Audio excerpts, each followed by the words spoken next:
નમસ્કાર મિત્રો, VN Gujarati YouTube channel તમારું સ્વાગત છે। મિત્રો, દેશ અને દુનિયાની તમામ તાજા ખબર સૌથી પહેલાં જાણવા માટે અત્યારે ચેનલ સબસ્ક્રાઈબ કરી દેજો। મિત્રો, ખૂબ જ મોટા સમાચાર સામે આવી રહ્યા છે કે મિત્રો અહીંયા એસ જાનકી જે મિત્રો દુઃખદ નિધન થયું છે બાદ ચારે બાજુ શોકનું મોજું ફરી વળ્યું છે।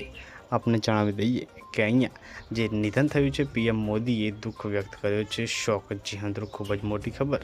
પ્રધાનમંત્રી નરેન્દ્ર મોદીએ પ્રતિષ્ઠિત પ્લેબેક સિંગર એસ જાનકી અમ્માના મિત્રો નિધન પર ઊંડો શોક વ્યક્ત કર્યો છે। તેમણે જણાવ્યું કે મિત્રો એસ જાનકી અમ્માએ પોતાના મધુર સ્વરથી મિત્રો અનેક પેઢીઓના દિલ જીતી લીધા છે। ત્યારે મિત્રો ભારતીય સંગીત જગતમાં મિત્રો અમૂલ્ય યોગદાન આપ્યું હતું। ત્યારે મિત્રો પ્રધાનમંત્રીએ કહ્યું કે તેમના નિધનથી સંગીત અને સંસ્કૃતિની દુનિયાને ક્યારેય ન પૂરાય તેવી ખોટ પડી ગઈ છે। તો ખૂબ જ મોટા સમાચાર સામે આવી રહ્યા છે કે મિત્રો તેમના નિધન પર ચારે બાજુ શોક વ્યક્ત કર્યો છે। પલ પલને અપડેટ મળતી રહેશે। મળીને માહિતીના વિડીયોમાં। ધન્યવાદ।